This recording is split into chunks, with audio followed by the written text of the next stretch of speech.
History class 11 syllabus के अनुसार आज का टॉपिक है पीरियडाइजेशन। पीरियड शब्द से पीरियडाइजेशन शब्द बना है, जिसका हिंदी में अर्थ होता है अवधि निर्धारण या काल निर्धारण या समय निर्धारण। उत्खनन या खुदाई से जो भी वस्तुएं प्राप्त होती हैं उनके समय का पता कैसे लगाया जाता है, वे वस्तु कब की है, कितनी पुरानी है, इसके संबंध में कैसे जानकारी प्राप्त होती है।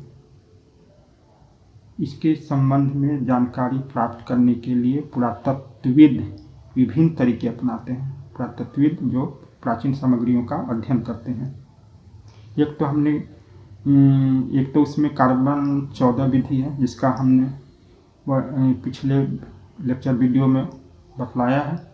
आप सब्सक्राइब बटन को दबाएंगे तो और उसके बाद होम पेज पर जाएंगे तो आपको लेक्चर वीडियो मिलेगा, तो उस पर ज़रूर आप जाएं और उसको देखें।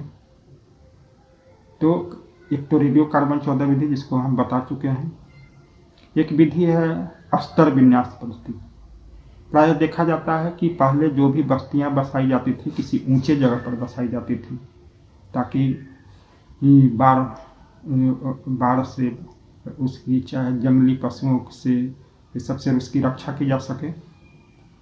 तो किसी कारण से वह बस्ती बसाई गई और कुछ कारण से वह बस्ती समाप्त हो गई। पूरी जनसंख्या या तो वहाँ से पलायन कर गई, या बाढ़ के कारण या भूकंप के कारण पूरी जनसंख्या, या भूस्खलन के कारण पूरी जनसंख्या समाप्त हो गई।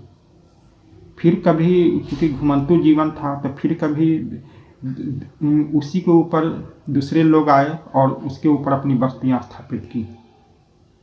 वो भी कुछ समय के बाद वह समाप्त हो गई। उसके बाद फिर किसी कालखंड में और कोई दूसरे व्यक्ति आए, तो वो वहीं पर, चूँकि ऊंचा जगह स्थान था, तो वह बस्ती बसाने के लिए उनको उपयुक्त लगा, तो वहीं पर उन्होंने भी अपनी बस्ती बसाई।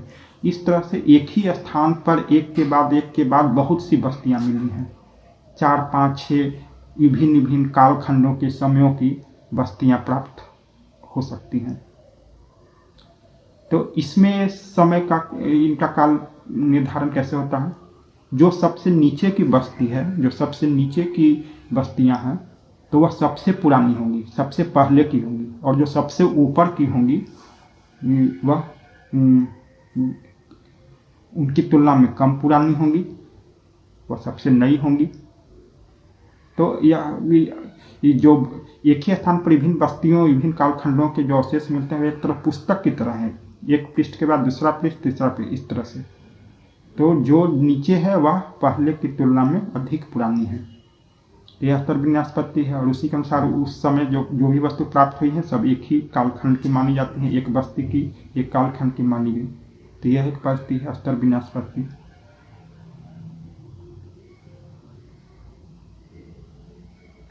उत्खनन में ऐसा भी होता है कभी कभी कि कोई एक सिक्का मिल जाता है या अभिलेख मिल जाता है, जिन पर किसी राजा का चित्र बना होता है या उनका नाम लिखा होता है, तो तिथि निर्धारण आसान हो जाता है। या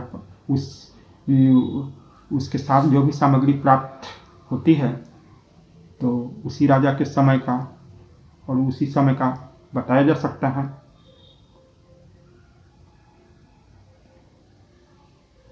पुराने वृक्षों के जो जीवाश्म मिलते हैं वे कितने पुराने हैं, तो एक प्रचलित विधि है वृक्ष वलय विधि।